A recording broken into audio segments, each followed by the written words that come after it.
ખેડબ્રહ્મા શેઠ KT હાઈસ્કૂલમાંથી વાલીઓ rally સ્વરૂપે નીકળી નાયબ કલેક્ટરને લેખિત રજૂઆત કરી।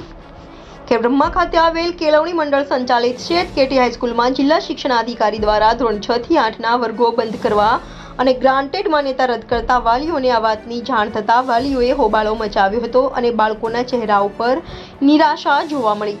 બાળકો આંખમાંથી આંસુ જોઈ મળી રહ્યા હતા। આજે તારીખ 11મી મેના રોજ સવારે 10 કલાકે શેઠ કેટી હાઈસ્કૂલમાં વાલીઓ સમૂહમાં ભેગા થયા હતા। કોઈ અનિચ્છનીય ઘટના ન બને તે માટે ખેડબ્રહ્મા પીએસઆઈ એવી જોશી પોલીસ સ્ટાફ સાથે ખાતે પહોંચી વાલીઓ સમૂહ ભેગા થઈ ન્યાયની માંગણી સાથે રેલી સ્વરૂપે તાલુકા પંચાયત કચેરી ખાતે તાલુકા શિક્ષણાધિકારી કચેરીમાં રજૂઆત કરવા ગયા। ત્યારે ઓફિસમાં અધિકારી હાજર ન હતા, જેથી વાલીઓ નાયબ કલેક્ટર કચેરી પહોંચી ન્યાય માટે નાયબ કલેક્ટર નિમેશ પટેલ લેખિત રજૂઆત કરવામાં આવી હતી। બાળકોને મુલાકાત લેતા સ્કૂલ છોડવા માંગતા નથી, તેમની આંખોમાં આંસુ આવી ગયા।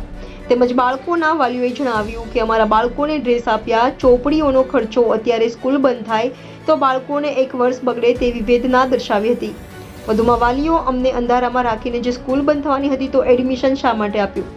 માત્ર અમને મેસેજથી જાણ કરવામાં આવી છે, મેસેજની મીટિંગમાં બોલાવ્યા હતા।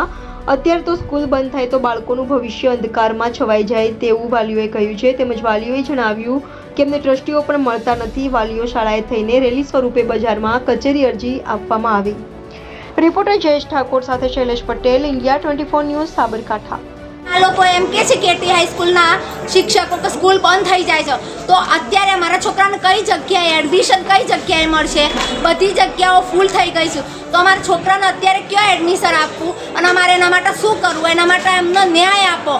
અમારા છોકરાના ભવિષ્યનું ચિંતા કરવી પણ અમારા છોકરાને ન્યાય આપો। અમારા છોકરાનું એક વર્ષ બગડશે। છોકરાઓ અત્યારે રડી રહ્યા છે કે મમ્મી અમે શું કરીએ એમ। અત્યારે અમારા છોકરાઓનું શું કરવાનું? ફી લીધી છે, અમારી ફી, અમારે સ્કૂલ ડ્રેસના પૈસા, બધા પૈસા અમને પાછા મળે એવી અમે ગુજારિશ કરીએ છીએ।